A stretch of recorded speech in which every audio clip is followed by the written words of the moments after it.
Semarang dikepung banjir. Tidak hanya ibu kota Jawa Tengah, tapi beberapa wilayah lain juga ikut terendam banjir. BMKG memperingatkan ada 3 siklon tropis yang akan berdampak pada terjadinya cuaca ekstrim. Daerah mana saja yang harus diwaspadai dan apa yang harus dipersiapkan menghadapi ancaman cuaca ekstrim? Kita diskusi bahas ini.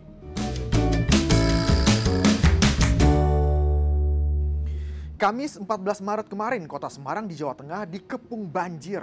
Stasiun Tawang juga ikut lumpuh akibat banjir. Dampaknya sudah pasti, transportasi kereta lumpuh. Ruas jalanan di Semarang juga terendam banjir dan beberapa titik tidak bisa dilewati. Wali Kota Semarang bilang banjir kali ini diperparah karena terjadi saat air pasang di utara. Saat ini nih ketemu antara hujan seperti yang tahun lalu 2022 antara air hujan sama rob. Nah, saat ini nih juga terjadi rob. Nah, kemudian yang kedua tentunya bantuan-bantuan. Tadi mungkin teman-teman sudah melihat kami membuka pertama dapur umum itu ada di masjid Balai Kota, kemudian ada beberapa titik dapur umum di. Tak hanya di Semarang, banjir juga merendam beberapa wilayah lain di Jawa Tengah. Di Purwodadi, Grobogan, banjir juga terjadi. Akibatnya, jalan raya tidak bisa dilalui. Kendaraan yang nekat melintas mogok, ribuan warga mengungsi. Di wilayah lain di Jawa Tengah, seorang ibu hamil di Demak dievakuasi di tengah banjir. Berbekal perahu karet, ibu yang akan melahirkan ini langsung dibawa petugas BPBD ke rumah sakit. Tapi, rumah sakitnya juga ikut kebanjiran. Petugas rumah sakit sibuk memompa air. Dampak lain dari banjir di Demak menyebabkan ratusan kendaraan berat terjebak di Jalan Pantura, kawasan Semarang, Demak. Petugas terus berupaya mengurai kepadatan arus lalu lintas. Nggak cuma banjir, beberapa daerah akhir-akhir ini juga diterjang angin kencang.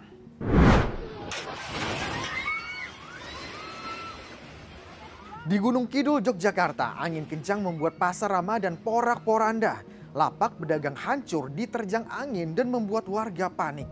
Puluhan pohon tumbang menimpa belasan sepeda motor yang terparkir. Selain merusak rumah, hujan angin juga merusak sejumlah fasilitas umum mulai dari jaringan listrik hingga bangunan sekolah. Tercatat 11 kecamatan terdampak dari angin kencang ini. BMKG menyatakan cuaca ekstrim di beberapa wilayah diperparah karena adanya siklon tropis.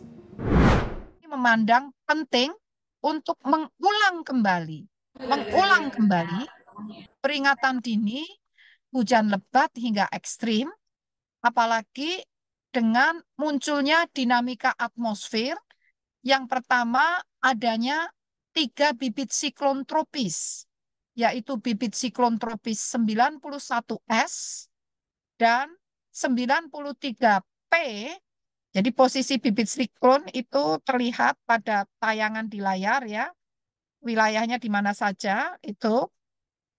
Nah, jadi di situ termonitor di Samudra Hindia Selatan Jawa, juga di Laut Timor dan Laut Australia, menunjukkan pengaruh terhadap wilayah Indonesia di bagian selatan. Terjadinya potensi hujan dengan intensitas sedang hingga lebat yang disertai kilat atau angin kencang di sebagian wilayah Indonesia sampai tanggal 18 Maret. Nggak cuma banjir dan angin kencang, BMKG juga memperingatkan banjir rob terjadi akibat fenomena supermoon. Angin kencang ya, sampai 35 knot, itu akibat dari bibit siklon tropis, dibarengi dengan adanya supermoon atau fase bulan baru yang bersamaan dengan parigi, yaitu jarak terdekat bulan ke bumi. Jadi ada 3 fenomena yang bersamaan, memberikan dampak pada peningkatan ketinggian pasang air laut maksimum, sehingga berpotensi mengakibatkan terjadinya banjir pesisir atau banjir rob. Dampak bencana hidrometeorologi basah tidak cuma banjir dan angin kencang. Ada dampak lain yang juga harus diwaspadai, seperti longsor misalnya. Jadi penting bagi kepala daerah dan pihak terkait menyiapkan mitigasi bencana, apalagi sebentar lagi mudik lebaran. Saya Zikir Ahmad pamit, terima kasih, sampai jumpa.